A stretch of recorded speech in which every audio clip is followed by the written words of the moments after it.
গুনাহগারের গুনা জরে দরদে আপনার গুনাহগারের গুনা জরে দরদে আপনার দয়া করে তারাইবেন দয়া করে তারাইবেন উম্মতি গুনাহগার নবীজি আল্লাহ আল্লাহ লা ইলাহা ইল্লাল্লাহ আল্লাহ আল্লাহ লা ইলাহা আপনাকে দেখলে নবী গো দোজখ হয় হারাম আপনাকে দেখলে নবী গো দোজখ হয় হারাম মরণ কালে দিবেন দেখা মরণ কালে দিবেন দেখা হাবিবি দু জাহান নবীজি আল্লাহ আল্লাহ লা ইলাহা ইল্লাল্লাহ আল্লাহ আল্লাহ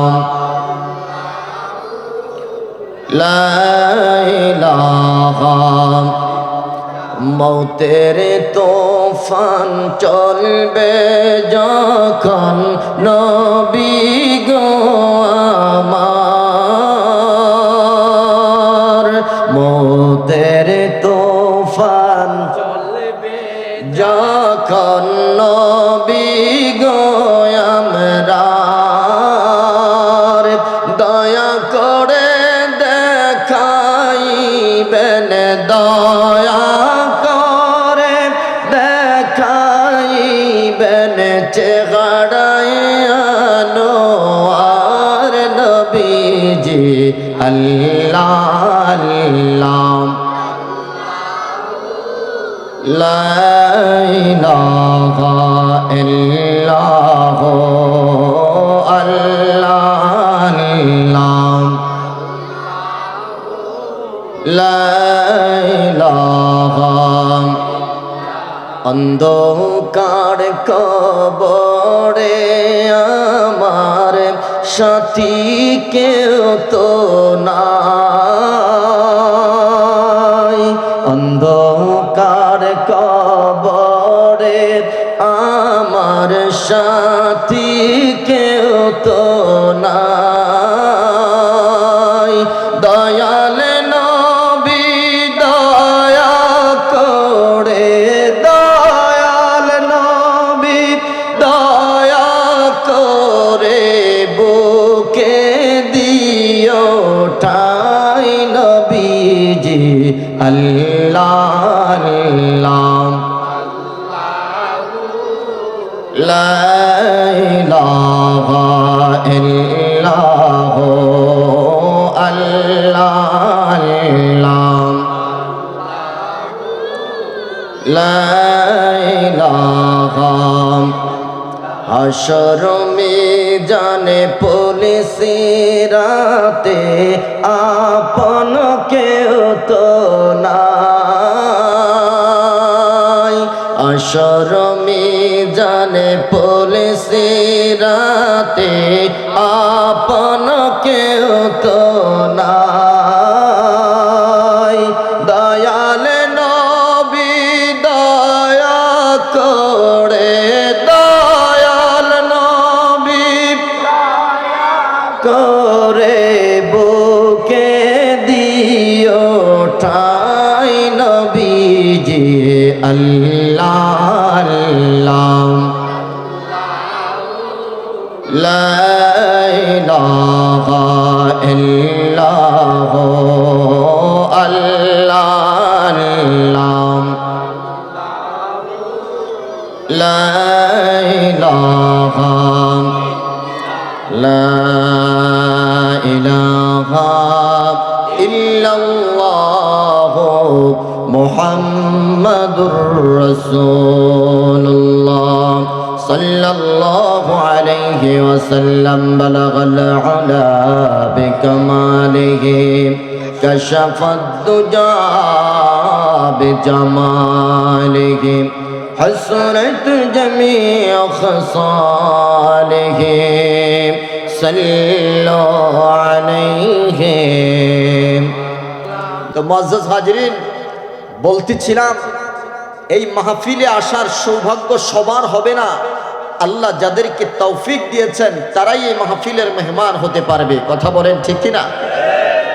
আমরা আজকে এখন জান্নাতের বাগানে বসা আছি, সুবহানাল্লাহ বলবেন না? আশেপাশে যে সমস্ত আমার ভাই বেরাদার বসে আছেন, দাঁড়িয়ে আছেন, হোটেল রেস্টুরেন্ট অথবা বাসা বাড়িতে গল্পগুজব করতেছেন, রাসূলুল্লাহর সে হাদিসকে সামনে নিয়ে আসতেছি। মুসলমান, একটু গভীর মনোযোগ দিয়ে শুনেন। আমার রাসূল বলেছেন, ইযা মারারতুম বিরিয়াদিল জান্নাহ ফারতাউ, জান্নাতের বাগানের আশেপাশ দিয়ে যখন তোমরা ভ্রমণ করবা, গমন করবা, হাঁটা চলা করবা, তোমাদের উচিত জান্নাতের বাগান থেকে কিছু গ্রান নিয়ে বাড়িতে যাওয়া। সুবহানাল্লাহ বলেন। সাহাবায়ে কেরাম আরজ করলেন যে ইয়া রাসূলুল্লাহ, দুনিয়ায় ওই জান্নাতের বাগান কোনটা? তখন নবীজি বলেছেন যে সেটা হলো যেই মজলিসে আমার মাওলায়ে পাকের জিকির করা হয়, ওইটাই হলো দুনিয়ায় জান্নাতের বাগান। আরো আস্তে কোন সুবহানাল্লাহ। আমরা দুনিয়ার জান্নাত থেকে আখিরাতের জান্নাত পেতে চাই। কথা বলেন ঠিক কিনা? আমরা জান্নাত চাই কি চাই না? দুইটা হাত তুলে বলেন, আমরা জান্নাত চাই কি চাই না?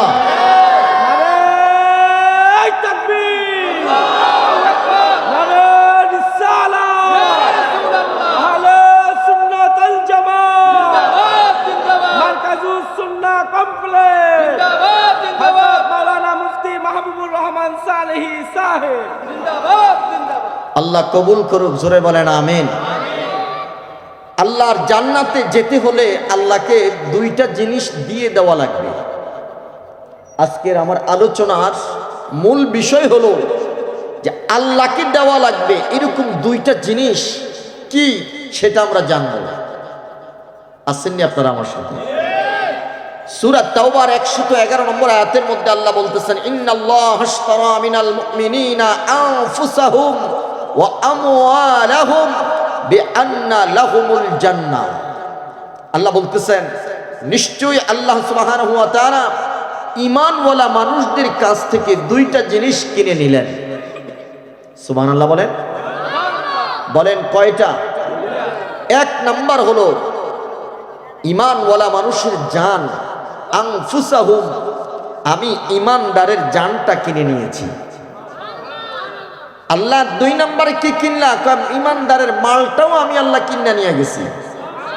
জোরে বলেন না সুবহানাল্লাহ। পৃথিবীতে সবচাইতে মূল্যবান নিয়ামত যে দুইটা, সেটা হলো এক নাম্বার হলো আমার জান, দুই নাম্বার হলো আমার মাল। কথা বলেন ঠিক কিনা? জান আছে বলেই আমি মালের পিছনে দৌড়াই। জোরে বলেন। বলেন, পৃথিবীর সবাই মালের পিছনে দৌড়ায়, কিন্তু সবাই মালের মালিক হতে পারে না। আমার বাংলাদেশে কি সবাই কোটিপতি? জোরে বলেন। গরিব আছে না নাই? জোরে বলেন। মিসকিন আছে না নাই? এই দুইটা মূল্যবান নিয়ামত আমার আল্লাহ ঈমানওয়ালা মানুষদের কাছ থেকে কিনে নিয়ে গেছেন। আল্লাহ, তুমি হলে ক্রেতা, আমরা হলাম বিক্রেতা। কিনে নিয়ে গেছো, আমরাও বিক্রি করে দিলাম। মূল্য হিসাবে আমাদেরকে কি দিবা? আমরা বাকিতে বিক্রয় করব? বলেন, বাকিতে বিক্রয় করব? বাকিতে বন্ধুত্ব নষ্ট। বলো, আমাদেরকে মূল্য হিসাবে কি দিবা? মাওলায়ে পাক ডাক দিয়া বলে, বিআন্না লাহুমুল জান্নাহ, আমি তোমার কাছ থেকে জান এবং মাল কিনে নিলাম, বিনিময়ে জান্নাতটা উপহার হিসাবে তোমাকে দিয়ে দিলাম। আরো জোরে বলেন। বলেন ক্রেতাকে, একটু জবান খুলে বলেন ক্রেতাকে। আর বিক্রেতা ঈমানদাররা। আল্লাহ বেঈমানের কাছ থেকে কিন্তু কিনেন নাই। বেঈমানের কাছ থেকে কিনেন নাই, কিনবেনও না। আল্লাহ ঈমানওয়ালা মানুষদের কাছ থেকে কেন নিলেন? ঈমানদাররা হলেন পবিত্র। বলেন ঈমানদাররা কি? আর কাফের মুশরিকরা হলো অপবিত্র। আল্লাহ এই জন্য পবিত্রতা গ্রহণ করছেন, অপবিত্রতা গ্রহণ করেন নাই। আল্লাহ আমরা বাকিতে কিনলাম না, কি দিলাম? জান্নাত দিলাম। আল্লাহ জান্নাতে আমরা যেতে চাই, তার মানে জান এবং মাল এই দুইটা জিনিস তোমাকে দিয়ে দেওয়া লাগবে। আল্লাহ কয় হ্যাঁ, 100% দেওয়া লাগবে, 99% দিলেও হবে না। সুবহানাল্লাহ। আরো জোরে বলেন। আমি জানতে চাই, বলেন দেখি, আমরা জান্নাতে যেতে চাই কি চাই না? আমার নবী ডাক দেয়া বললেন, আল্লাহ আমার উম্মতদের কাছ থেকে আপনি জান আর মাল কিনে নিলেন, ঠিক, ওরাও আপনাকে দিয়ে দিয়েছে, জান্নাতে আপনি দিবেন। আমার উম্মতের জন্য, উম্মতকে একটা মেসেজ দিতে চাই, কতটুকুন জান্নাত, কতটুকুন জায়গা আপনি দিবেন। কোটি কোটি উম্মত জান্নাতে যাবে, মাওলাই কারীম আপনি কতটুকুন জান্নাত দিবেন, রেজিস্ট্রি করে দিবেন, একটু জানায়া দেন। দুনিয়াতে আমরা জায়গার দাগ নম্বরের মালিক, কথা কয় না? জায়গার মালিক কে? এই জায়গাটাও তো আমার সম্পদ, কথা বলেন ঠিক কিনা? এই সম্পদের মালিক না কে? একটু জবান খুলে বলেন কে? আমরা হলাম দাগ নাম্বারের মালিক। আমার পরে আমার পরবর্তী প্রজন্ম তারা এই দাগ নাম্বারের মালিকানা গ্রহণ করবে, জায়গার জায়গা জায়গা থাকবে। এটা আমরা কেউ কবরে নিয়ে যেতে পারবো না। মাওলানা পাক ডাক দিয়া বললেন, নবী আপনার উম্মতদেরকে বলে দেন, আপনার উম্মতের জন্য আমি জান্নাতে এত জায়গা বরাদ্দ রাখছি। সেটা কেমন? বলে যে এরকম 10টা দুনিয়ার সমান। আরো জোরে কোন চিল্লা বলেন না আল্লাহু আকবার। এক এক জনের জন্য জায়গা বরাদ্দ হলো এরকম 10টা দুনিয়ার সমান। এখানে আমার মনে হয় খুব কম মানুষ পাওয়া যাবে যারা নিজের থানাটা সম্পূর্ণ ঘুরছেন, তাই নয় কি? পুরা বাংলাদেশ পরে মিয়া, নিজের থানাটা এখনো পর্যন্ত আমি নিজেও ঘুরি নাই। আছে না নাই? যারা বলেন আছে না নাই? আর জান্নাতে আমার জন্য আপনার জন্য এরকম 10টা দুনিয়ার সমান জায়গা আল্লাহ বরাদ্দ করছেন। অনেকের মনের মধ্যে প্রশ্ন জাগলো যে হুজুর, অনেকের মনের মধ্যে প্রশ্ন হলো যে হুজুর এত জায়গা কোথায়? একজনের জন্য যদি এরকম 10টা দুনিয়ার সমান জায়গা আল্লাহ জান্নাতের মধ্যে বাজেট করে রাখেন, রেজিস্ট্রি করে দেন, তাহলে কোটি কোটি উম্মত, কোটি কোটি ঈমানওয়ালা মানুষ পৃথিবী থেকে বিদায় নিয়েছে, এখনো পৃথিবীর জমিনে আছে, আবার কিয়ামতের আগ পর্যন্ত কোটি কোটি ঈমানওয়ালা মানুষ পৃথিবী থেকে বিদায় নেবে। মাওলানা পাক এত বড় জায়গা জান্নাতের ভিতরে রাখছেন, এটা দিমাগে ধরে না। ছোট্ট একটা উদাহরণ আমি আপনাদেরকে দিই। জিবরিল আমিনকে আল্লাহ উড়াল দেওয়ার জন্য ডানা দিলেন 600 ডানা। সুবহানাল্লাহ বলেন। একটা ডানা মেলে তিনি পৃথিবীতে আসতেন, 1 সেকেন্ডেরও কম সময় লাগতো। সুবহানাল্লাহ বলবেন না? সিদরাতুল মুনতাহা থেকে 7 জমিনের নিচ পর্যন্ত আসতে ওনার 1 সেকেন্ডেরও কম সময় লাগতো। আল্লাহু আকবার বলবেন না? জিবরিল আমিন আল্লাহর কাছে ডাক দিয়ে বললেন, আল্লাহ একটা ডানা মাত্র ব্যবহার করা লাগে রে মাওলা, 599টা ডানা মেলে এখনো পর্যন্ত আমি উড়াল দিতে পারি নাই। মাওলা কারীম সিদরাতুল মুনতাহা থেকে 7 জমিনের নিচ পর্যন্ত পৌঁছতে মাত্র আমার একটা মুহূর্ত সময় লাগে। ওগো আল্লাহ, তোমার সৃষ্টি জগতের মধ্যে এমন কোন জায়গা আছে নাকি যেই জায়গার মধ্যে আমি একটা নয়, দুইটা নয়, 600 ডানা মেলে পরাণ ভরে আমি উড়াল দিতে পারবো? আমার আল্লাহ ডাক দা বলে, জিবরিল আমি আমার কোনো সৃষ্টি অহেতুক সৃষ্টি করি নাই। এরে জিবরিল 600 ডানা মেলে তুমি উড়াল দিতে পারবা, বছরকে বছর উড়াল দিবা, যুগের পর যুগ উড়াল দিবা, তারপরেও ওই জায়গা তুমি উড়াল দিয়ে অতিক্রম করতে পারবে না। জিবরিল আমিন ডাক দেয়া বলে, মাওলারে আমাকে একটু দেখাও, আমি 600 ডানা মেলে উড়াল দিব, পরাণ ভরে উড়াল দিব, মনের তৃষ্ণা মিটাবো। আমার আল্লাহ ডাক দেয়া বলে, ও জিবরাইল তুই কি বিশ্বাস করিস না? আওয়ালাম তুমিন, বিশ্বাস কি নাই অন্তরের ভিতরে? জিবরিল আমিন ডাক দেয়া বলে, আল্লাহ বিশ্বাস করি, তবে অন্তরের প্রশান্তির জন্য আমি একটা নজর ওই জায়গাটা দেখতে চাই। জোরে কোন আল্লাহু আকবার। এরে মুসলমান আওয়াজ করে বলেন, এইরকম জায়গা আছে না নাই? জোরে বলেন, আমার আল্লাহর ক্ষমতা আছে না নাই? রব্বি কারীম ডাক দেয়া বলে, জিবরিল, এরে জিবরিল যাও, জান্নাতের দরজায় চলে যাও, তোমার ঈমানটা তাজা করার জন্য, তোমার অন্তরের সন্তুষ্টির জন্য জান্নাতের দরজায় যাও। জান্নাতের দরজায় যাওয়ার পরে রব্বি কারীম জান্নাতের দারওয়ানকে বললেন, দরজা খুলে দাও, জিবরিলকে জান্নাতের ভিতরে একটু প্রবেশ করতে দাও। আমি যেই জিনিসটা বুঝাইতে চাই, আমরা এমন জান্নাত আল্লাহর কাছে চাই যেই জান্নাতে আমাদের জন্য জায়গা বরাদ্দ হলো এরকম 10টা দুনিয়ার সমান।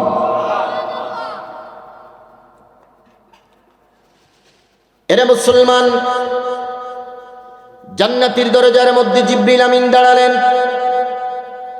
রব্বি কারীমের পক্ষ থেকে আয়ান হলো, এরে জিবরিল এখান থেকে তুমি 600 ডানা মেলে উড়াল দিবা।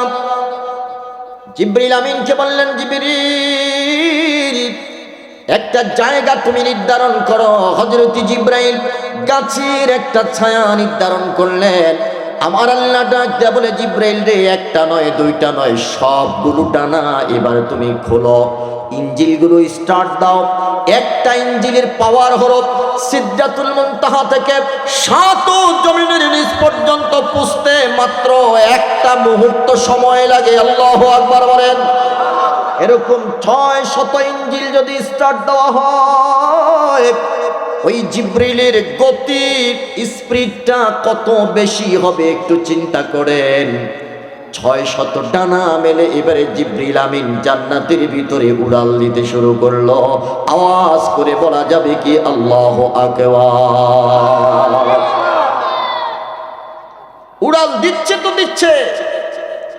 দিনের পরে দিন চলে গেল, বছরের পর বছর চলে গেল, যুগের পর যুগ চলে গেল। রব্বি কারীম ডাকদা বলে, জিবরিল, এরে জিবরিল প্রশ্ন করলাম, জবাব দাও। রব্বি কারীম ডাকদা বললেন, জিবরিল রে, কোথায় এসেছো, কোন স্টেশনে এসেছো একটু বলো। জিবরিল আমিন ডাকদা বলে, আল্লাহ কোন স্টেশনে এসেছি, স্টেশনের নাম তো আমি জানি না। আমার আল্লাহ বললেন, কি নাঙ্গলকোটে এসেছ, নাকি তুমি কুমিল্লায় এসেছ, নাকি এখনো ঢাকার শহরে রয়ে গেছো, তাড়াতাড়ি বলো। জিবরিল আমিন ডাক দেয়া বলে, আল্লাহ ডানেও কিচ্ছু দেখি না, বামেও কিচ্ছু দেখি না, সামনেও কিছু দেখি না, পিছনেও কিছু দেখা যায় না।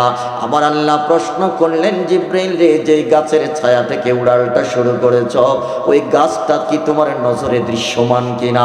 জিবরাইল আমিন ডাক দেয়া বলে, আল্লাহ ওই গাছটা এখনো দেখা যায় না। আমার আল্লাহ ডাক দেয়া বলে, জিবরিল ওই গাছের ছায়াটা কি তুমি অতিক্রম করতে পেরেছো কিনা? জিবরাইল আমিন ডাক দেয়া বলে, আল্লাহ না, এখনো গাছের ছায়াটা আমি অতিক্রম করতে পারি নাই। এবারে মাওলানা পাকের পক্ষ থেকে প্রশ্ন হলো, জিবরিল রে, কতদিন উড়াল দিয়েছো, তুমি কি দিনগুলো গণনা করেছো কিনা? জিবরিল আমিন ডাক দেয়া বলে, না আল্লাহ, আমি তো গণনা করতে পারি নাই, গণনাও করি নাই। মাওলানা পাকের পক্ষ থেকে জবাব আসলো, জিবরিল দিন নয়, সপ্তাহ নয়, মাস নয়, বছর নয়, তুমি জিবরাইল এক এক করে 500 বছর উড়াল দিয়েছ, এখনো পর্যন্ত জান্নাতের বারান্দা অতিক্রম করতে পারো না। জোরে বলেন আল্লাহু আকবার। অশেষ অসীম অনুপম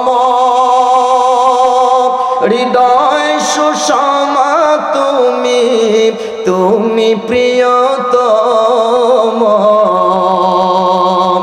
অশেষ অসীম অনুপম, হৃদয় সুষমা তুমি, তুমি প্রিয়তম।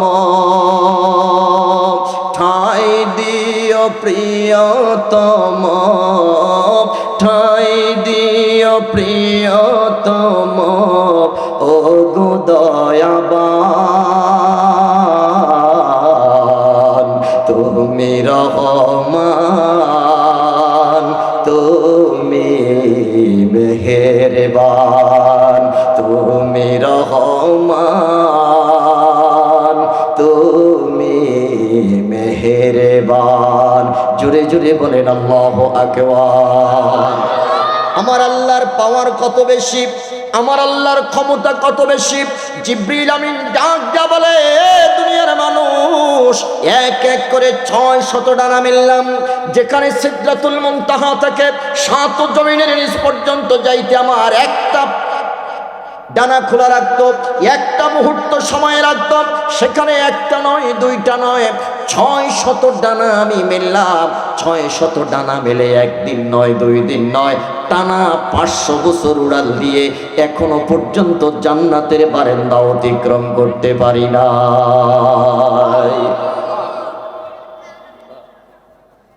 এরে দুনিয়ার মুসলমান, বলেন ওই জান্নাত আমাদের দরকার আছে না নাই? দুনিয়ার জিন্দেগির শেষ আছে, আমার জান্নাতের জিন্দেগির কোনো শেষ নাই। কথা বলেন ঠিক না? এত বড় জান্নাত, শুধু জান্নাত নয়, আমার আল্লাহ ডাক দিয়া বললেন, ইয়া রাসূলুল্লাহ আপনি বলে দেন, এত সুন্দর পরিধিপূর্ণ জায়গা, এটা শুধু আমি খোলা ময়দান হিসাবে রাখি নাই, বরং আমি আল্লাহ প্রত্যেক রমজান মাসের প্রত্যেকটা দিনে জান্নাতটারে আমার ঈমানওয়ালা মানুষদের জন্য সাজাই। জোরে কন্যা সুবহানাল্লাহ। ওয়ায়ুযায়্যিনুল্লাহু আযজা ওয়া জাল্লা কুল্লা ইয়াউমিন জান্নাতাহু। রমজানের প্রত্যেকটা দিন এক এক দিন এক এক সাথে সাজায় আমার আল্লাহ ঈমানওয়ালা মানুষদের জন্য জান্নাত। সুবহানাল্লাহ বলেন। আমরা এই জান্নাত পাওয়ার জন্যই তো, আমরা এই জান্নাত পাওয়ার জন্যই তো এত কষ্ট করতেছি, জান্নাত পাওয়ার জন্যই তো আমরা জগতের মধ্যে আল্লাহর কাছে জান এবং মাল বিক্রি করে দিয়েছি। কথা বলেন ঠিক কিনা? বলেন কয়টা জিনিস আমরা বিক্রি করলাম? আরো জোরে বলেন কয়টা? সূরা তাওবার 111 নম্বর আয়াতের মধ্যে আল্লাহ বলেন, 2টা জিনিস তোমরা আমার কাছে বিক্রয় করলাম। এরে মুসলমান, আমি জানতে চাই, জীবন নামক পাখিটা আল্লাহর কাছে বিক্রি করে দিলাম, দৌলত নামক সম্পদটা আল্লাহর কাছে বিক্রি করে দিলাম, মানে ক্রয় সূত্রে এই 2টার মালিককে। এবার আমি জানতে চাই আপনাদের কাছে, বলেন দেখি আল্লাহর কাছে যে 2টা জিনিস আমরা বিক্রি করলাম, এই 2টা জিনিস আমরা পাইলাম কোথায়? কথা বলেন, আপনারা বলেন। জান আমরা পাইছি কোথায়? ও মনে হয় আমার নেতা দিছে। জোরে বলে। আমার নেত্রী দিয়েছে, মসজিদের ইমাম দিয়েছে, মাদ্রাসার মুহতামিম দিয়েছে। আমার আল্লাহ ডাক দেয়া বলে, বান্দা তোর জীবন নামক নিয়ামত আমি তোরে বিনা পয়সায় দিয়েছি। এটা কোনো বাজারে কিনতে পাওয়া যায় না, এটা কোনো মার্কেটে কিনতে পাওয়া যায় না, এটা কোনো শপিং মলে কিনতে পাওয়া যায় না। আমার আল্লাহ বিনামূল্যে আমাদেরকে দিয়েছেন। চিল্লায়া বলেন ঠিক কিনা? এটারে কেউ ধরতে পারে না, ধইরাও কোনোদিন রাখতে পারে না। কথা বলেন। এটার উপরে কোনো খবরদারিতা চলে? যতক্ষণ এটা আছে ততক্ষণ আমার ইমামতি আছে, যতক্ষণ এটা আছে ততক্ষণ আমার মাদ্রাসার প্রিন্সিপালগিরি আছে, যতক্ষণ এটা আছে ততক্ষণ আমার চেয়ারম্যান মেম্বারগিরি আছে, যতক্ষণ এটা আছে ততক্ষণ আমার এমপি মন্ত্রিত্ব আছে। এটা নাই আমার জগতের মধ্যে কোনো দাম নাই। কথা বলেন ঠিক কিনা? পৃথিবীর কোন শক্তিধর মানুষ আজও পর্যন্ত এটার উপরে নিয়ন্ত্রণের কোনো পিলার বসাইতে পারছে? এটা আল্লাহর ইশারায় আসে। নবীকে প্রশ্ন করেছিলেন, হে মুহাম্মদ বলো জীবন কাকে বলে? রূহ কাকে বলে? এটা কি আমাদেরকে বলো। আমার আল্লাহ আরশ আজিম থেকে জবাব দিয়ে দিলেন, নবী আপনি বলেন, কুলির রূহু মিন আমরি রব্বি, আমার রবের ইশারায় আসে, আবার রবের ইশারায় এটা চলে যায়। পৃথিবীর কেউ এটা ধরে রাখতে পারে না। কথা বলেন ঠিক কি না? এরে দুনিয়ার মুসলমান, কেউ যদি এটাকে নিয়ন্ত্রণ করতে চায়, সেটা নিয়ন্ত্রণ করার শক্তি আল্লাহ কারো হাতে দেন। যখন সময় আসবে, সময় আসার সাথে সাথে এটা মানুষের দেহের ভিতরে ঢুকে যায়। আবার যখন সময় চলে যায়, তখন আবার এটা মানুষের রুহুর ভিতর থেকে বের হয়ে যায়। কথা বলেন ঠিক কিনা? পৃথিবীর কেউ হাজারো চেষ্টা করে ওইটাকে কোনোদিন নিয়ন্ত্রণ করতে পারে নাই। বলেন নিয়ন্ত্রণ করার শক্তি কার আছে? হায়াতে নামের গাছ, পাতায় পাতায় লেখা আছে মানুষের হায়াত আছে। হায়াতে নামের গাছ,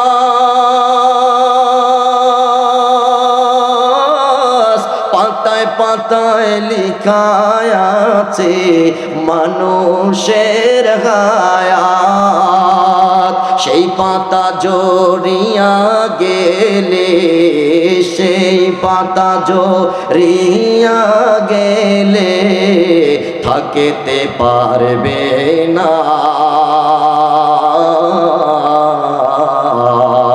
আজরাইল আসিবে যেদিন, কোনো জোরে চলবে না। কথা বলেন ঠিক না? সে যত বড়ই শক্তিশালী মানুষ হোক, যত বড় সম্পদওয়ালা মানুষ হোক, আল্লাহ পাকের ইশারা যখন হবে, কোনো কৈফিয়ত ওজর চলবে।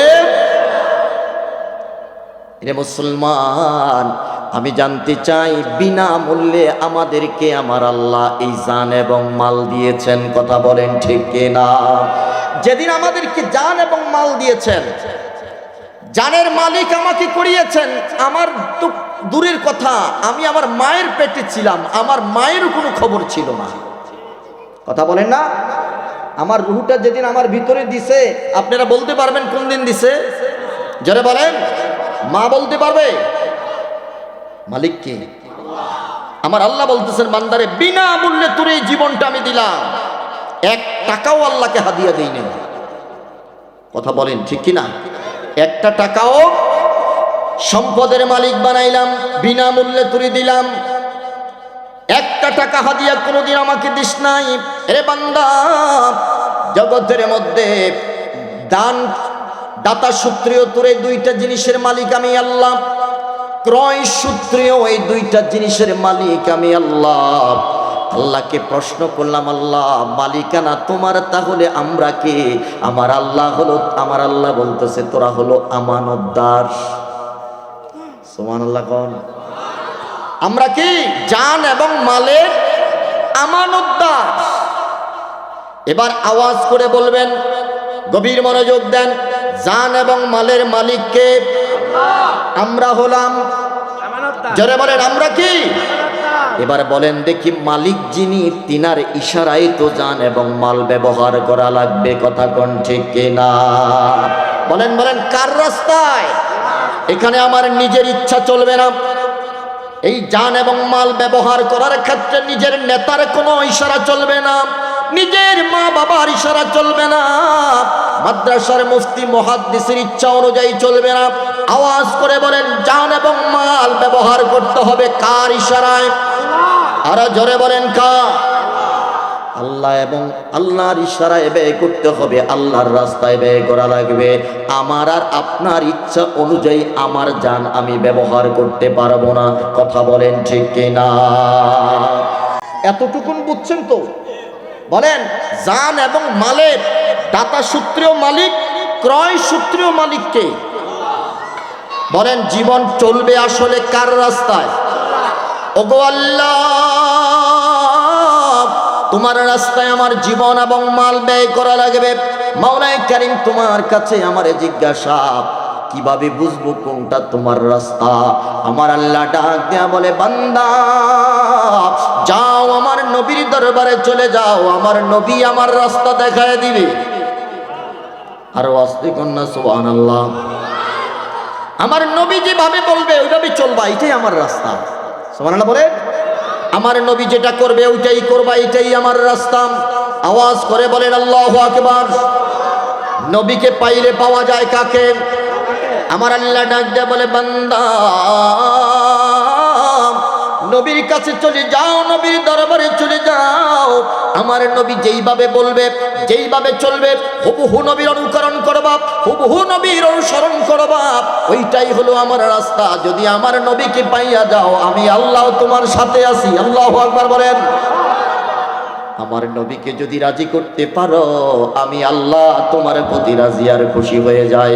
জোরে জোরে বলা যাবে কি সুবহানাল্লাহ। আল্লাহর নবীর একজন সাহাবী হযরতে তালহা রাদিয়াল্লাহু তাআলা আনহু, নবীজি মজলিসে বসা, আল্লাহর রাস্তায় জান এবং মাল দেওয়া লাগবে, খুব গভীর মনোযোগ দেন। হযরতে তালহা রাদিয়াল্লাহু তাআলা আনহু ডাক দিয়া বললেন, ইয়া রাসূলুল্লাহ, আমার পিতা আমার মাতা আপনি রাসূলের কদমের মধ্যে কুরবান করলাম গো নবী। পরে যে তালহারে কি হয়েছে? হযরতে তালহা চোখের পানি ঝরঝর করে মুক্তার দানার মতো ছেড়ে দিলেন। আল্লাহর নবী প্রশ্ন করলেন, তালহা জানতে চাই, এরে তালহা জবাব দাও, জবাব দাও, কেন কান্না করতেছ? হযরতে তালহা ডাক দেয়া বলে, নবী একটা প্রশ্ন নিয়ে আসলাম গো নবী, আপনি সমাধান দিয়ে দিবেন। নবী আমার ডাক দেয়া বলে, তালহা জবাব প্রশ্ন করো, জবাব নাও।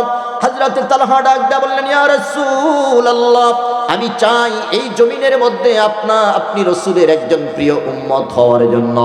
আমি চাই এই জগতের মধ্যে আমার মাওলায়ে পাকের একজন প্রিয় বান্দা হওয়ার জন্য।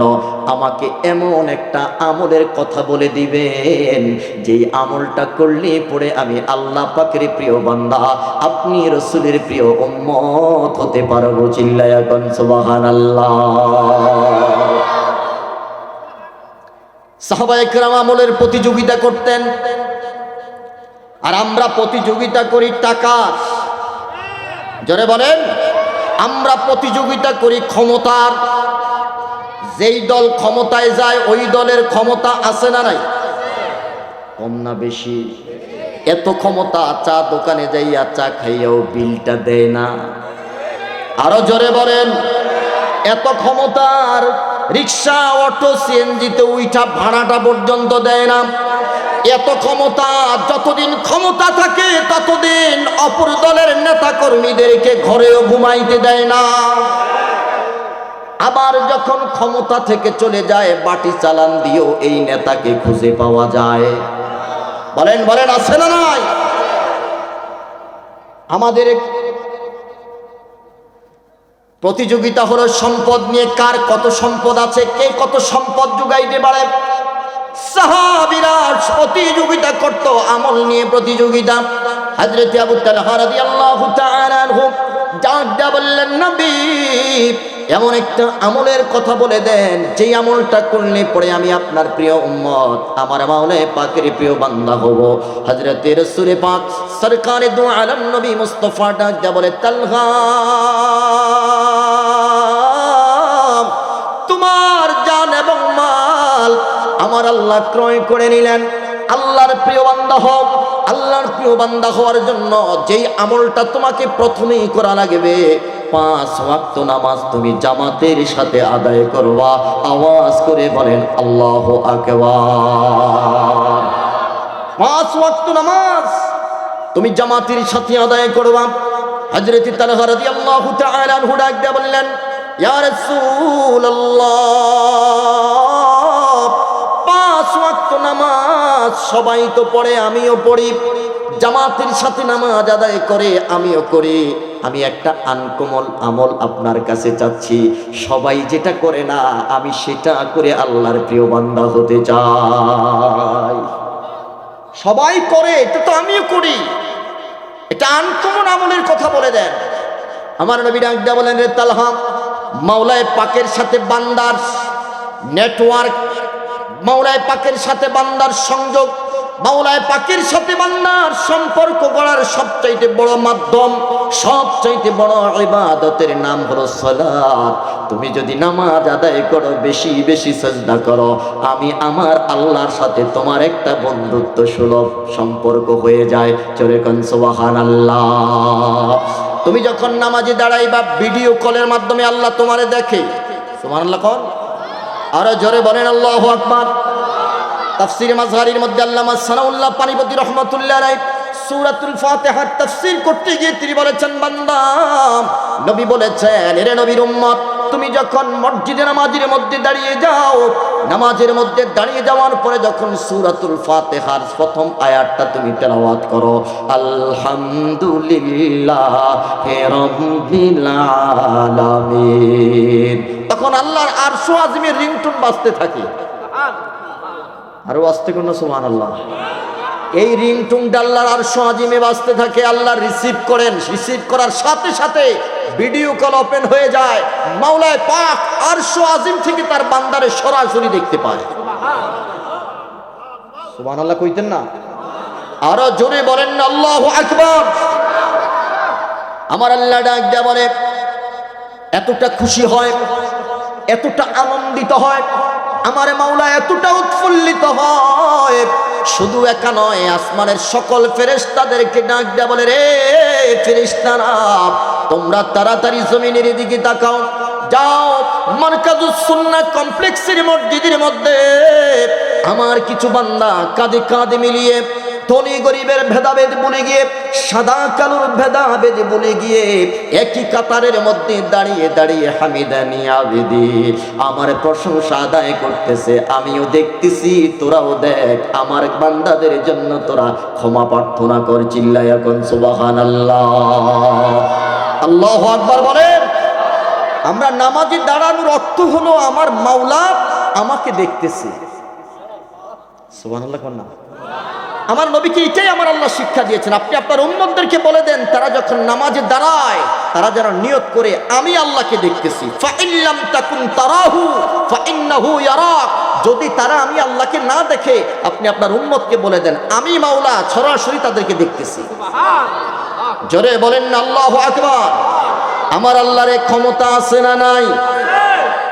না। মারকাজুস সুন্নাহ কমপ্লেক্সের দিকে তাকাইলে বাইতুল মুকাররম খালি হয়ে যায়, এরকম নেই। যারা বলেন আমার আল্লাহ সব জায়গায় দেখে কি দেখে না? সব জায়গার খবর আছে কি নাই? এবার বান্দা যখন সূরাতুল ফাতিহা প্রথম থেকে তেলাওয়াত করে, যখন ওয়ালা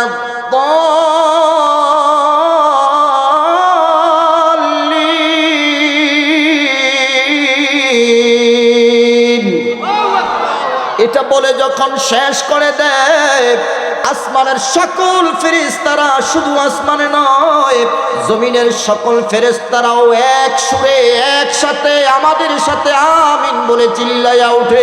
জোরে বলেন আল্লাহু আকবার। আমার নবী ডাক দেয়া বলে, উম্মত, তোমরাও আমিন বলো, ফেরেশতারাও আমিন বলে।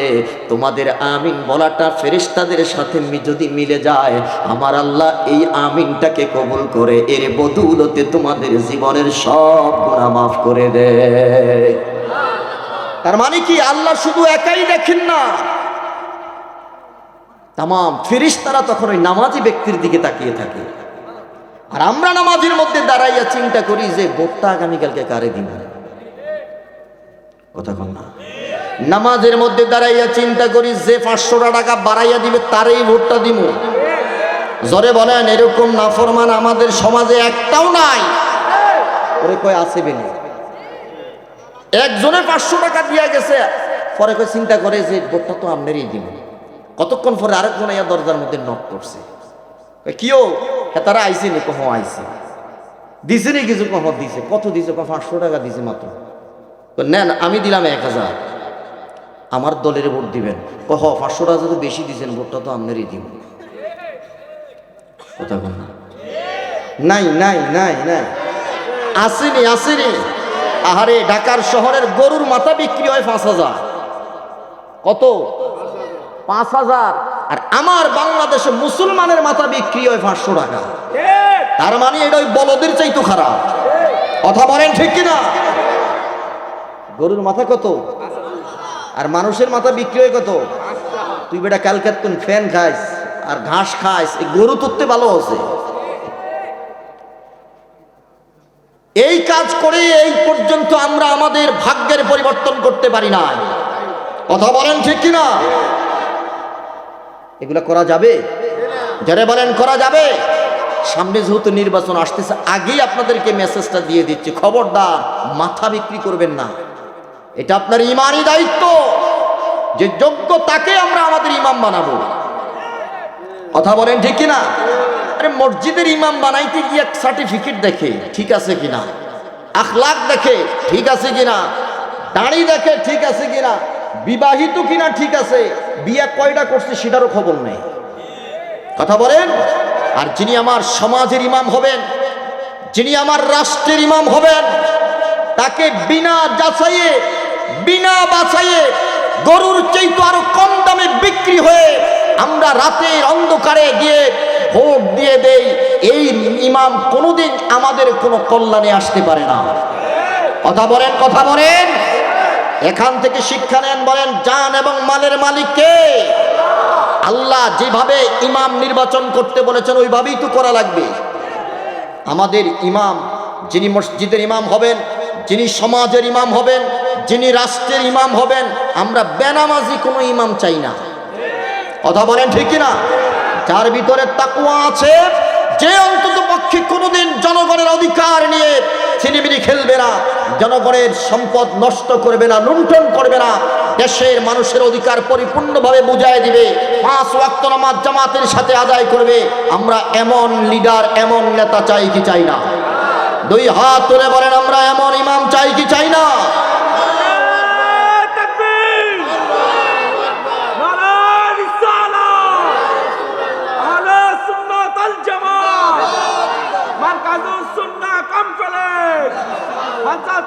মুফতি মাহবুবুর রহমান সালেহী সাহেব। 500 টাকায় আর মাথা বিক্রি করা যাবে? আর বিক্রি করবেন না। আপনি নির্বাচনের আগে খাইছেন তারটা, নির্বাচনের পরে সেই খায় তখন আপনারটা। আপনাদের এলাকায় নাই এগুলো। আমি আমার এলাকার কথা বলতেছি। যত চাইল চুরি, ডাইল চুরি, গম চুরি, যত চুরি আছে বলেন, এরকম রেকর্ড বাংলাদেশে একটাও নাই। যদি প্রশ্ন করেন কেন খায়, ওই যে নির্বাচনের আগে আপনি তারটা খাইছেন। আল্লাহ আমাদেরকে সঠিক বুঝ দান করুক, জোরে বলেন আমিন। এবার আমার আল্লাহ ডাক দেয়া বলতেছে, বান্দা নামাজের মধ্যে দাঁড়াইলা, আমি আল্লাহ তোকে অবজার্ভ করতেছি, তোর সব খবর রাখতেছি। নামাজের মধ্যে দাঁড়াইয়া যদি নির্বাচনের কথা চিন্তা করো, নামাজের মধ্যে দাঁড়াইয়া যদি তুমি পরিবারের কথা চিন্তা করো, নামাজের মধ্যে দাঁড়াইয়া যদি তুমি মেহমানের চিন্তা করো, ব্যবসা বাণিজ্যের চিন্তা করো, খবরদার ওই নামাজ কোনোদিন নামাজ দিয়ে আমি আল্লাহকে পাওয়া যাবে না। চিল্লায়া বলেন ঠিক কিনা? হযরতে তালহা রাদিয়াল্লাহু তাআলা আনহু কে আমার নবী ডাকদা বললেন, তালহা, আল্লাহকে পাওয়ার সবচাইতে বড় মাধ্যম হলো সাজদা। সাজদাতুল ওয়াহিদা খায়রুম মিনাদ দুনিয়া ওয়া মা ফিহা। আরে মেরে তালহা, একটা সিজদা যদি মুমিনের এক পাল্লার মধ্যে রাখা হয়, আর আসমান এবং জমিনের মধ্যে যত কিছু আছে সব যদি এক পাল্লার মধ্যে রাখা হয়, তালহা রে, মুমিনের একটা সিজদার ওজন আল্লাহর কাছে সবচাইতে বেশি। চিৎকার করে বলা যাবে কি সুবহানাল্লাহ? তালহা রাদিয়াল্লাহু তাআলা আনহু ডাক দেয়া বললেন, নবী গো, আমি এর চাইতে, এটা তো আমি করি জামাতের সাথে নামাজ আদায় করি, আমাকে আরেকটা আমলের কথা বলে দেন। নবী আমার ডাক দেয়া বললেন, তালহা যাও, রমজান মাসের রোজার আগে বাপ হালাল পথে জীবন যাপন করবা। এরে মুসলমান, যেই বডির মধ্যে হারাম থাকে ওই বডি কোনোদিন আল্লাহর জান্নাতে প্রবেশ করবে না। কথা বলেন ঠিক কিনা? আমরা তো জান্নাত চাই, চাই না? এই জন্য জান এবং মাল বুঝাইয়া দিলাম কারে? আমার নবী ডাক দা বললেন, তালহা লা ইয়াদখুলুল জান্নাতা জাসাদুন গুদিয়া বিল হারাম। এরে তালহা, যেই বডির মধ্যে হারাম থাকবে, যেই বডির মধ্যে হারাম থাকবে, ওই বডি কোনোদিন আল্লাহর জান্নাতে প্রবেশ করতে পারবে না। তালহারে রমজান মাসের রোজার আগে বাপ আর হালাল ভাবে জীবন যাপন করবা। হযরতে তালহা চোখের পানি গুলো ছেড়ে ছেড়ে দিয়ে বলে, ইয়া রাসূলুল্লাহ, নবী, 5 ওয়াক্ত নামাজ আদায় করি, রমজান মাসের রোজাও রাখি, হালাল ভাবে জীবন যাপন করি গো নবী, তারপরেও আমাকে আরেকটা আমলের কথা বলে দেন। আল্লাহু আকবার বলেন। রে মুসলমান, নবী আমার তৃতীয়বার যখন তালহা এই কথা বললেন, আমার নবী তালহার চেহারার দিকে তাকাইয়া বলতেছে, তালহা, আমি কি এমন একটা আমল বলবো যে আমলটা তুমি করবা? হযরতে তালহা ডাক দেয়া বলে, নবী গো, হ্যাঁ আমি করতে পারবো। আমার নবী ডাক দেয়া বলে, তালহা, এই মুহূর্তে তুমি তোমার মায়ের মাথাটা আমার জন্য নিয়ে আসো। আল্লাহু আকবার বলেন। আপনি আর আমি যদি হইতাম, সাথে সাথে প্রশ্ন করতাম, গো নবী, মায়ের মাথা আনবো কেন? আপনি তো মায়ের খেদমতের কথা বলেছেন, কথা কোন ঠিক কিনা? আল জান্নাতু তাহতা আকদামিল উম্মাহাত। ইয়া রাসূলুল্লাহ, নবী আপনি বলেছেন, যদি জান্নাত পেতে চাও, জান্নাতে যদি যেতে চাও, মায়ের কদমের মধ্যে পড়ে যাও, মায়ের খেদমত করো। এখন আপনি বলতেছেন মায়ের মাথাটা কর্তন করার জন্য, গো নবী, এটা কেন? আমার আল্লাহ ডাক দেয়া বলতেছে, বান্দারে, আমার নবীর অনুসরণ করতে গিয়ে প্রশ্ন করা যাবে না। চিৎকার করে বলেন আল্লাহু আকবার। কোন প্রশ্ন করা, বলেন বলেন, যাবে? যেমন মাগরিবের নামাজ ফরজ পড়ছেন কয় রাকাত? জোরে বলেন না, কয় রাকাত? এশার নামাজের ফরজ পড়ছেন কয় রাকাত? কোনদিন ইমাম সাহেব প্রশ্ন করছেন যে হুজুর 1 রাকাত ওইখানে কমায় পড়ছেন, এখানে বাড়ায় পড়ছেন কেন? কথা কয় না, বলছেন নি কোনদিন? আবার ফজরের ফরজ কয় রাকাত? এনে আর 1 রাকাত কমে গেল, প্রশ্ন করা যাবে? করছেন কোনদিন যে ফজরের ফরজ 2 রাকাত কেন? এই প্রশ্ন করা যাবে? আবার পানি খাওয়ার আদব দাঁড়াইয়া না বৈশা? জমজমের পানি কেন? কোনদিন প্রশ্ন করছেননি যে এই পানি বসে আর ওই পানি দাঁড়াইয়া? কোনদিন প্রশ্ন করছেন? যদি বলা হয় যে কেন, আমার রাসূল এইভাবে করছেন, আমরা এইভাবে করি, সুবহানাল্লাহ বলবেন না? নবী বলেছেন মায়ের মাথা নিয়ে আসার জন্য। এখন তালহার প্রেমের পরীক্ষা চলতেছে, সুবহানাল্লাহ বলেন। জান এবং মাল ব্যবহার করতে হবে কার রাস্তায়? হযরতে তালহা আস্তিনের ভিতর থেকে তরবারিটা উঠাইলেন, আল্লাহু আকবার ধ্বনি দিয়ে এবার বাড়ির দিকে একটা দৌড় মারলেন। আল্লাহু আকবার বলেন। আমার নবী বলেছে, আমার নবী বলেছে, এখানে কোনো প্রশ্ন করা যাবে না, এখানে কোনো শর্ত দেওয়া যাবে না। মাওলায়ে পাক ডাক দেয়া বলে, এটাই হলো আমি মাওলায়ে পাকের রাস্তা। জোরে জোরে কোন সুবহানাল্লাহ।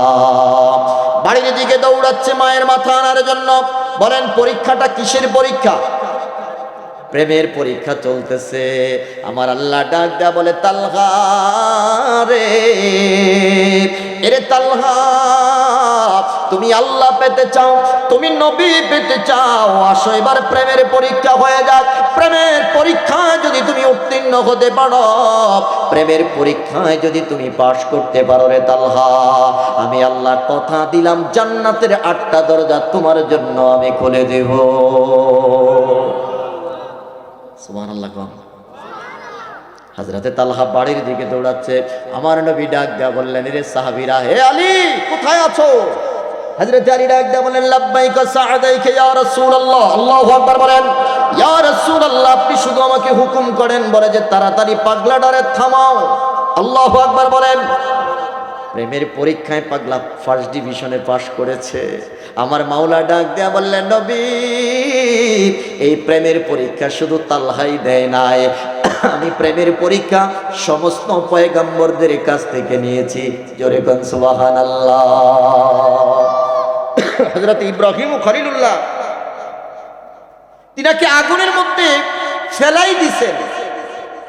ফেলানোর আগে জিবরাইল আমিন ডাক দেয়া বলে, এ ইব্রাহিম, বলো তোমার কোনো সাহায্যের প্রয়োজন আছে কিনা। ইব্রাহিম খলিলুল্লাহ বলে, তুমিও যার আমিও তার। সুবহানাল্লাহ কন্যা। তুমিও যার আমিও তার, দুইজনে দুই চাকরি করি, আমি কি মরণকে ডরি। তুমিও যার আমিও তার, চাকরি দুইজনের দুইটা। কথা বলেন ঠিক কিনা? চাকরি দুইজনের দুইটা, সুতরাং তুমি আমাকে কি সাহায্য করবা? আমি যার গোলামি করি তিনি তো সবকিছু দেখতেছেন। আরো জোরে কন্যা সুবহানাল্লাহ। আমার আল্লাহ ডাক দিয়ে বলেন, ইব্রাহিম প্রেমের পরীক্ষায় তুমি গোল্ডেন এ প্লাস। সাথে সাথে আগুনকে নির্দেশ দিলেন, ইয়া নারু কুনি বারদান ওয়া সালামান আলা ইব্রাহিম। আল্লাহু আকবার বলে, কুনি বারদান ওয়া সালামান আলা ইব্রাহিম। এরে ইব্রাহিম, শুধু প্রেমের পরীক্ষায় তুমি ফার্স্ট ডিভিশন পাইলা, দুনিয়ার আগুনের উপরে আমি আল্লাহ ক্ষমতা জারি করে দিলাম, খবরদার আমার এই প্রেমিকের একটা পশম জ্বালাইতে পারবা না। চিৎকার করে কন্যা সুবহানাল্লাহ।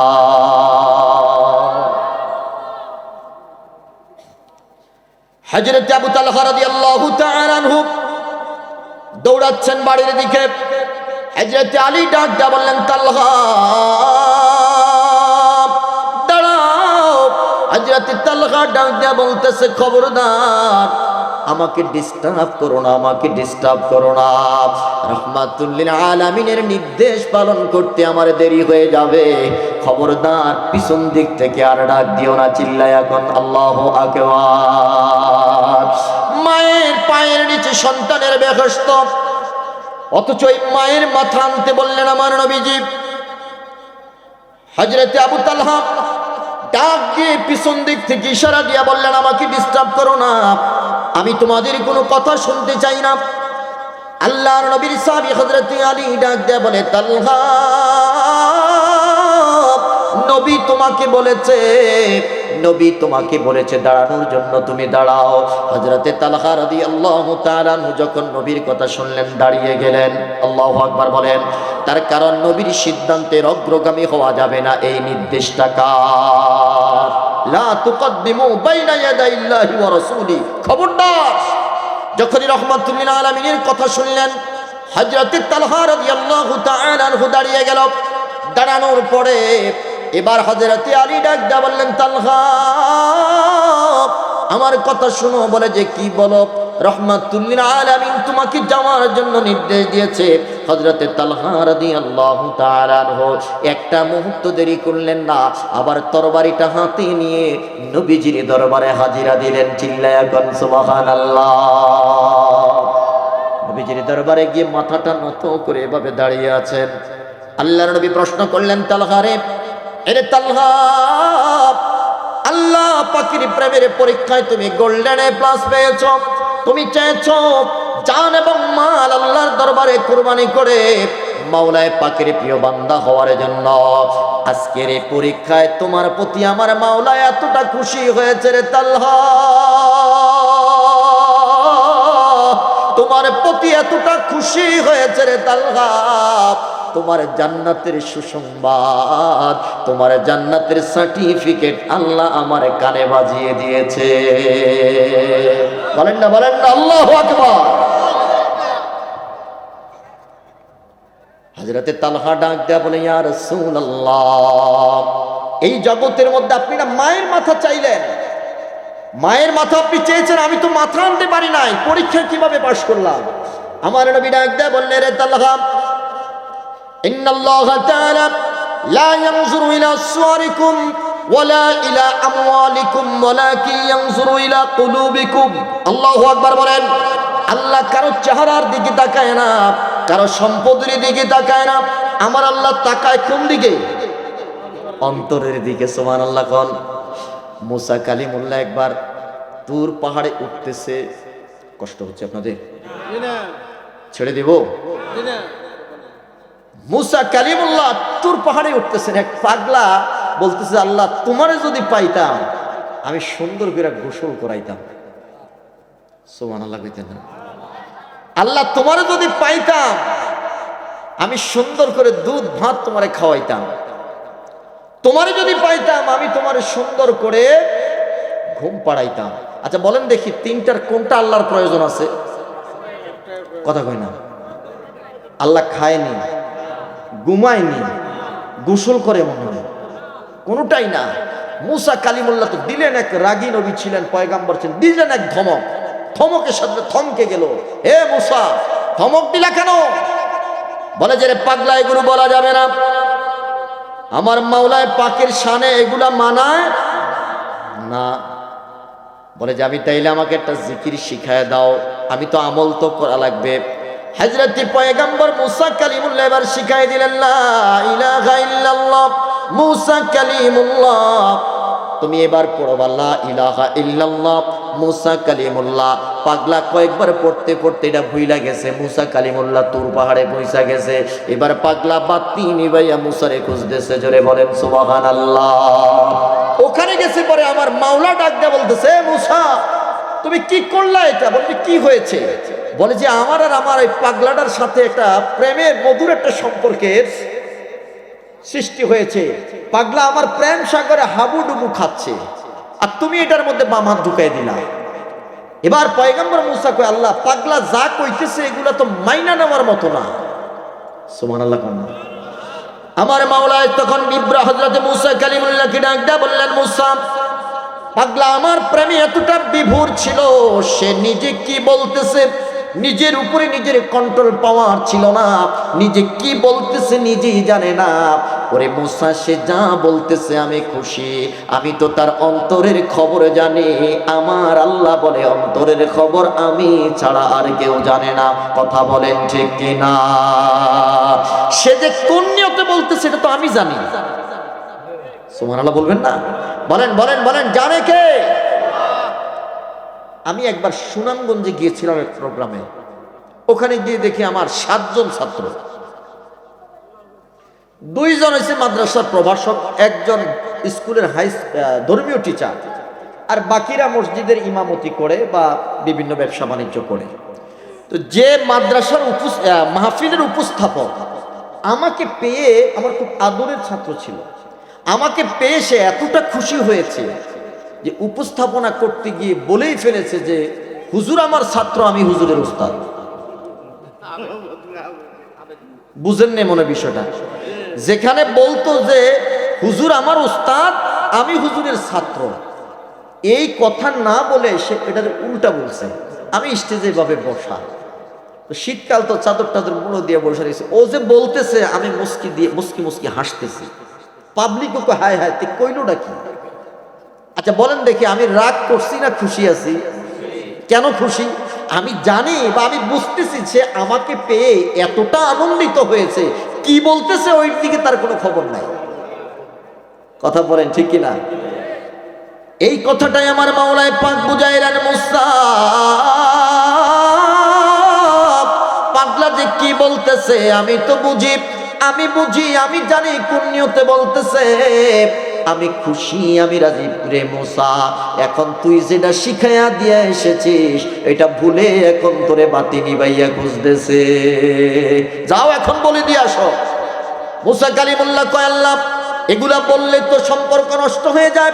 রব্বি কারীম ডাক দেয়া বলেন, না এগুলা বললেই সম্পর্ক নষ্ট হয় না, বরং তোমার চাইতে পাগলার প্রেম আমার জন্য অনেক বেশি। আরো জোরে বলেন আল্লাহু আকবার। এরে মুসা, পয়গম্বর হিসাবে তোমার মর্যাদা অনেক উপরে, কিন্তু প্রেমের বাজারে পাগলার দাম তোমার চাইতে একটু উপরে। আওয়াজ করে বলা যাবে কি আল্লাহু আকবার? মুসা কালিমুল্লাহ কয়, না প্রেমের বাজারে আমারও দাম আছে, আমি পয়গম্বর, আমার প্রেম কম না বেশি? আমার আল্লাহ ডাক দেয়া বলে, না না, আমার এই পাগলাটার প্রেম তোমার চাইতে একটু বেশি। চিল্লায় এখন আল্লাহু আকবার। আমার সময় অল্প বন্ধু, আমি বিস্তারিত বলতে পারবো না। এবার আমার আল্লাহ মুসা কালিমুল্লাহর প্রেমের একটা পরীক্ষা নিলেন। জোরে বলেন আল্লাহু আকবার। এরা মুসলমান, শুধু ফজিলতের জন্য কথাটা আমি বলতেছি, রব্বি কারীম ডাক দিয়া বললেন, মুসা যাও, তুমি চলে যাও, আমার একটা মানুষের কলিজা প্রয়োজন, তুমি আমাকে একটা মানুষের কলিজা এনে দাও। মুসা কালিমুল্লাহ ডাক দিয়া বলে, আল্লাহ, কোন বাজারে এই কলিজা পাওয়া যায়? বলেন, পরীক্ষাটা কিসের পরীক্ষা চলতেছে? বলেন বলেন, প্রেমের পরীক্ষা চলতেছে। আল্লাহু আকবার বলেন। এরে মুসা, যাও একটা কলিজা নিয়ে আসো। মুসা কালিমুল্লাহ ডাক দেয়া বলতেছে, আল্লাহ, কোন বাজারে পাওয়া যায়? আমার আল্লাহ ডাক দেয়া বলে, মুসা, আমি জানি না কোন বাজারে পাওয়া যায়, তাড়াতাড়ি নিয়ে আসো।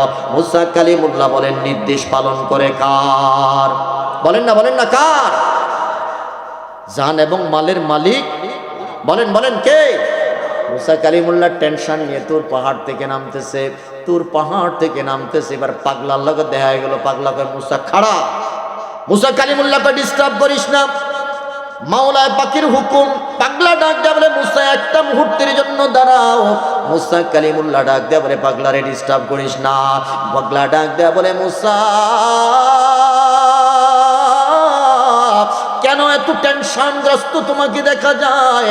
কেন এত টেনশন নিয়ে তুমি ঘোরাফেরা করতেছো? আমাকে বলো। কিছুই করতে পারবো না, তারপরেও তোমার হয়তো উপকারে আসতে পারে। পয়গম্বর মুসা ডাক দেয়া বলে, পাগলা জবাব দাও, মানুষের কলিজা কোন বাজারে পাওয়া যায়? আল্লাহু আকবার। এরে মুসা, মানুষের কলিজা কোন বাজারে পাওয়া যায়? মানুষের কলিজা কোন শপিং মলে পাওয়া যায়? আল্লাহর পয়গম্বর মুসার কথা শোনার পরে এবারে পাগলা ডাক দিয়ে বলতেছে, এটা তো কোনো বাজারে পাওয়া যায় না, এটা কোনো মার্কেটে পাওয়া যায় না, এটা কোনো শপিং মলে পাওয়া যায় না। এবারে পাগলা ডাক দেয়া বলতেছে, মুসা একটু বলো, কেন হঠাৎ করে তোমার মানুষের কলিজার প্রয়োজন হলো? এবারে মুসা কালিমুল্লাহ ডাক দেয়া বলতেছে, পাগলা, আমার মাওলায়ে পাক বলেছে মানুষের কলিজা দিতে। চিল্লায়া কোন আল্লাহু আকবার। পাগলা কয়, দাঁড়া, আমার কাছে আছে একটা। সুবহানাল্লাহ। কষ্ট হচ্ছে মনে হয় আপনাদের, ছেড়ে দিব? কয় না, চলবে। কতক্ষণ? সারা রাত? আরে কয় কি, কে কে রাজি আছেন? দিয়ে হাত উঠান দি। মারহাবা মারহাবা। না, দুই একজনে উঠাইছে না, চিন্তা করছে হাসাই যদি সারা রাত হুজুরে বইয়া যায়। তবে যারা উঠাইছেন তাদের জন্য একটা সুসংবাদ আছে। ইন্নামাল আমালু, আল্লাহর ভান্ডারে অভাব আসেনি। সারা রাত ওয়াজ শোনার সওয়াব দিতে পারে কি পারে না? এবং আল্লাহ দিবে, আলহামদুলিল্লাহ। কোন হুজুর কেবলা চলে আসতেছেন, আমি আলোচনা শেষ করে দিচ্ছি। আমার পয়গম্বর মুসা কালিমুল্লাহর এই কথাটা শোনার পরে পাগলা কয়, দাঁড়াও, আমার কাছে আছে একটা। তুমি এখানে একটু দাঁড়াও। আল্লাহু আকবার বলেন। আরে পয়গম্বর, এখানে দাঁড়াও, আমি কলিজাটা নিয়ে আসতেছি। ভিতরে চলে গেলেন। ভিতরে যাওয়ার পরে চাকুটা হাতে নিয়ে নিজের কলিজাটা নিজে কাটলেন। আরো জোরে বলেন না আল্লাহু আকবার। নিজের কলিজাটা নিজে কেটে গুহার ভিতর থেকে বের হবে, পাশ করে জমিনের মধ্যে পড়ে গেল। ডান হাতের মধ্যে কলিজাটা নিয়ে তিনি এইভাবে ঝুলিয়ে রাখলেন। মুসা কালিমুল্লাহ একবার, দুইবার, তিনবার ডাক দিলেন। চতুর্থবার ডাক দিয়ে বলতেছেন, পাগলা, ঈমানওয়ালা মানুষ কোনোদিন বিশ্বাসঘাতকতা করতে পারে না, ঈমানওয়ালা মানুষ কোনোদিন মুনাফিকি করতে পারে না। এ পাগলা, তাড়াতাড়ি আসো, আমার মাওলায়ে পাকের দরবারে হাজিরা দেওয়া লাগবে। চিল্লায়া কোন আল্লাহু আকবার। মুসা কালিমুল্লাহর জবাব আসলো না। গুহার ভিতরে গেল, দেখো পাগলা জমিনের মধ্যে লুটিয়ে পড়ে আছে, হাতের মধ্যে কলিজাটা ঝুলতেছে। মুসা কালিমুল্লাহর একটা মুহূর্ত দেরি করলো না, কলিজাটা হাতের মধ্যে নিয়ে তুর পাহাড়ের মধ্যে উঠে গেল। এবার মাওলায়ে পাককে একটা কল দিল। আমার আল্লাহ ডাক দেয়া বলে, মুসা, এরে মুসা, যা বলেছি তা এনেছো নাকি? বলে, যাহা আনছি। এবার আমার আল্লাহ ডাক দেয়া বলে, মুসা রে, এ পয়গম্বর, জবাব দাও, কত টাকা দিয়ে এই কলিজাটা তুমি ক্রয় করেছো? আর জোরে বলেন আল্লাহু আকবার। আল্লাহ মনে হয় দেখে নাই। জোরে বলেন, দেখছি কিনা? এরে পয়গম্বর, কত টাকা দিয়ে তুমি ক্রয় করেছো? মুসা কালিমুল্লাহ ডাক দিয়ে বলে, আল্লাহ বিনা পয়সায় পাইছে। কোন মার্কেট থেকে আনলা? মুসা কালিমুল্লাহ ডাক দিয়ে বলে, আল্লাহ কোন মার্কেটে এটা কিনতে পাওয়া যায় নাই, কোন শপিং মলে এটা কিনতে পাওয়া যায় নাই। এরে মুসা কোথা থেকে আল্লাহ? এবার আল্লাহর প্রশ্ন শোনার পরে মুসা কালিমুল্লাহ ডাক দিয়া বলতেছে, আল্লাহ যেই পাগলা তোমারে কুশল দিতে চেয়েছিল, যেই পাগলা তোমারে ঘুম পাড়াইতে চেয়েছিল, যেই পাগলা তোমারে দুধ দিয়ে ভাত খাওয়াইতে চেয়েছিল, ওই পাগলা নিজের কলিজাটা নিজের তোমার জন্য কোরবান করে দিয়েছে। এবার আমার আল্লাহ বললেন, মুসা রে মুসা, এরে পয়গম্বর, যখন আমি তোমার কাছে একটা কলিজা চাইলাম, তুমি কলিজাটা দিতে পারো নাই। পাগলা শোনার সাথে সাথে কলিজা দিয়ে দিল রে মুসা, অথচ এমন একটা কলিজা তোমার কাছেও ছিল। কথা বলেন ঠিক কিনা? বলেন না আল্লাহু আকবার বলেন। এমন একটা কলিজা মুসা তোমার কাছেও ছিল, তুমি দিতে পারো নাই, পাগলার কাছে আছে, পাগলা দিয়ে দিয়েছে। এখন বুঝো, প্রেম বাজারে পাগলার দাম তোমার চাইতে অনেক বেশি। আল্লাহ বানাইলেন আসমান জমিন, আর বানাইলেন রাতের আর দিন, অবশেষে বানায় মানুষ প্রেমের কারণে, অবশেষে বানায় মানুষ প্রেমের কারণে। ওরে প্রেমের ডুরি বান্ধরে মদিনার শোনে, জোরে কন্যা মারহাবা। এরে তালহা, তোমার জান তোমার মাল তুমি আল্লাহর রাস্তায় এমন ভাবে দিয়েছো রে তালহা, আল্লাহ এত রাজি হয়েছে, এত খুশি হয়েছে, দুনিয়ার জিন্দিগিতে তোমার জন্য জান্নাতের সুসংবাদ দিয়ে দিয়েছে। জোরে গান সুবহানাল্লাহ। তালহা যদি নিষেধ করতো যে না আমি পারতাম না, জান্নাতের সংবাদটা পাইতো নি? জোরে বলেন পাইতো? তাহলে জান্নাত পাইতে হলে কয়টা জিনিস আল্লাহকে দেওয়া লাগবে? একেবারে 100%, 99% দিলেও চলবে না। কত পার্সেন্ট? 100%। 1 নাম্বার বলেন, 1 নাম্বার, 2 নাম্বার মাল। আল্লাহ কবুল করুক, আমিন বলেন।